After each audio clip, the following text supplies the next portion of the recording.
মানুষ পৃথিবীর শ্রেষ্ঠ জীব। আর মানুষকে পৃথিবীর শ্রেষ্ঠ জীব বলে মানার কারণগুলির মধ্যে অন্যতম একটি কারণ হলো তার বুদ্ধি। কেননা মানুষ তার বুদ্ধি দিয়ে তার জীবনে চলার পথে যে সমস্ত সমস্যার সম্মুখীন হয় সেই সমস্ত সমস্যার সমাধান বের করে। কিন্তু কখনো কখনো আমাদের মস্তিষ্কের রাসায়নিক ভারসাম্যহীনতার কারণে আমাদের কিছু রোগে ভুগতে হয়, কিছু সমস্যায় ভুগতে হয়। ফলে আমাদের যে স্বাভাবিক চিন্তা ভাবনা করার ক্ষমতা, আচার আচরণ, অনুভূতি প্রভৃতির উপর প্রভাব পড়ে। এর সমাধানের জন্য আমরা ডাক্তারবাবুর কাছে যাই। ডাক্তারবাবুরা বিভিন্ন ধরনের মেডিসিন ব্যবহার করতে দিয়ে থাকেন আমাদের। ঠিক তেমনই একটি মেডিসিন সম্পর্কে আজকের ভিডিওতে আলোচনা করব। জানবো সেই ট্যাবলেটটির সঠিক ব্যবহার সম্পর্কে, অর্থাৎ কোন কোন কন্ডিশানে কী কী সমস্যা দেখা দিলে ডাক্তারবাবুরা সাজেস্ট করে থাকেন এই মেডিসিনটি, এর সঠিক ডোজ কী, কোন ডোজে ব্যবহার করলে আমরা এই ট্যাবলেটটির সঠিক উপকারটি পাব। তাছাড়া এর কি কোনো সাইড ইফেক্ট আছে কি না, যদি থাকে সেগুলো কী কী আসতে পারে, এবং এই ট্যাবলেটটির যে মেন সল্ট, এর যে মূল উপাদান সেটি কী এবং কীভাবে কাজ করে, তার মোড অফ অ্যাকশান কী, তার মেকানিজম অফ অ্যাকশান কী, সমস্ত বিষয়ে বিস্তারিত আলোচনা করব। তো তার আগে আপনি যদি আমার চ্যানেলে নতুন হয়ে থাকেন, প্লিজ চ্যানেলটিকে সাবস্ক্রাইব করে সম্পূর্ণ ভিডিওটি দেখতে থাকুন। তো আজকের আলোচ্য বিষয় যে ট্যাবলেটটিকে নিয়ে, যেটি হলো অ্যাবোট ফার্মাসিউটিক্যাল প্রাইভেট লিমিটেড কোম্পানির অ্যামিস্যান্ট 100 mg ট্যাবলেটটির সম্পর্কে, যার মেন সল্ট, যার মূল উপাদান হলো অ্যামিসালপ্রাইড।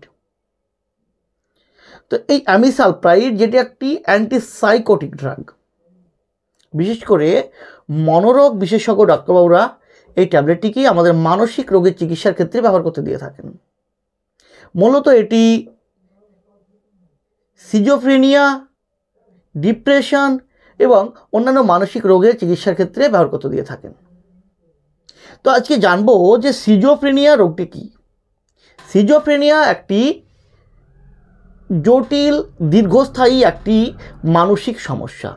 এতে কি হয়, ব্যক্তির যে স্বাভাবিক আচার আচরণ, তার স্বাভাবিক চিন্তা ভাবনা করার ক্ষমতা, অনুভূতি, সামাজিক যে মেলামেশা, এর উপর প্রভাব পড়ে। এই সিজোফ্রেনিয়া একটি মানসিক রোগগুলির মধ্যে গুরুতর একটি রোগ। তো এই সিজোফ্রেনিয়ার যে লক্ষণগুলো লক্ষ্য করা যায়, সেই লক্ষণগুলোকে 3টি ভাগে ভাগ করা হয়। 1 নম্বর হচ্ছে পজিটিভ সিমটম। পজিটিভ সিমটমের মধ্যে পড়ে যেমন হচ্ছে হ্যালোসিনেশন, যেটাকে আমরা ভ্রম বলি। ব্যক্তি এমন কিছু দেখে, এমন কিছু শোনে যা বাস্তবেই নেই। যেমন এক অদ্ভুত কণ্ঠস্বর শোনা, সাথে সাথে বিভ্রম, বাস্তবতার সঙ্গে অমিল থাকা, মিথ্যা বিশ্বাস, মিথ্যা ধারণা প্রভৃতি। অসংগঠিত কথা বলা, অসংগঠিত চিন্তাভাবনা, ব্যক্তি যা চিন্তাভাবনা করে, ব্যক্তির কথা বলার মধ্যে যে ধারাবাহিকতা, স্বাভাবিক যে ধারাবাহিকতা, সেই ধারাবাহিকতা হারিয়ে ফেলে। 2 নম্বর নেগেটিভ সিমটম, আবেগ প্রকাশে অক্ষমতা। তাছাড়া ব্যক্তির সামাজিক মেলামেশা এড়িয়ে চলা, আবেগ উদ্যোগের অভাব। 3 নম্বর কগনিটিভ সিমটম, যেটাকে জ্ঞানীয় লক্ষণ বলি আমরা। এক্ষেত্রে দেখা যায় যে মনোযোগ কেন্দ্রীভূত করতে সমস্যা দেখা দেওয়া, ব্যক্তির যে মনে রাখার ক্ষমতা, সেই মনে রাখার ক্ষমতা হারিয়ে ফেলা, সিদ্ধান্ত নেওয়ার ক্ষমতা হারিয়ে ফেলা, এই সমস্ত লক্ষণগুলো প্রকাশ পায়। তো এই সিজোফ্রেনিয়া রোগটির ক্ষেত্রে ডাক্তারবাবুরা এই অ্যামিস্যান্ট 100 mg ট্যাবলেটটিকে ব্যবহার করতে দিয়ে থাকেন। এছাড়াও যদি কোনো ব্যক্তির সার্জারি হয়, অপারেশনের পর বমি বমি ভাব, বমিকে কমাতে, যেটাকে আমরা পোস্ট অপারেটিভ নজিয়া ভমিটিং বলি, সেই পোস্ট অপারেটিভ নজিয়া ভমিটিংয়ের ক্ষেত্রে এই অ্যামিস্যান্ট 100 mg ট্যাবলেটটিকে ডাক্তারবাবুরা সাজেস্ট করে থাকেন ব্যবহার করার জন্য। এক কথায় আমাদের মস্তিষ্কে ডোপামিনের ভারসাম্যহীনতার কারণে যে মানসিক রোগগুলি সৃষ্টি হয়, সেই মানসিক রোগের ক্ষেত্রে ডাক্তাররা এই অ্যামিসালপ্রাইড অর্থাৎ অ্যামিসাইন 100 mg ট্যাবলেটটি ব্যবহার করতে দিয়ে থাকেন। তো কিভাবে কাজ করে এই ট্যাবলেটটি, এর মোড অফ অ্যাকশন কী? তো অ্যামিসালপ্রাইড আগেই বললাম যেটি একটি অ্যান্টিসাইকোটিক ড্রাগ। এটি বিশেষত মনোরোগ বিশেষজ্ঞ ডাক্তাররা মানসিক রোগের চিকিৎসায় ব্যবহার করতে দিয়ে থাকেন। এটি কী করে? এটি আমাদের মস্তিষ্কের যে ডোপামিন, সেই ডোপামিনের ভারসাম্যকে বজায় রাখতে সাহায্য করে। ফলে কি হয়, আমাদের মস্তিষ্কের যে ডোপামিনের ভারসাম্যহীনতার কারণে সৃষ্টি রোগগুলি এটি ভালো কাজে আসে। তো এটির কী কী সাইড ইফেক্ট আসতে পারে ব্যবহার করাকালীন? এই অ্যামিসাইন 100 mg ট্যাবলেটটির যে মোস্ট কমন সাইড ইফেক্টগুলো দেখা যায়, যেমন হচ্ছে মুখ শুকিয়ে যাওয়ার মতো সমস্যা আসতে পারে,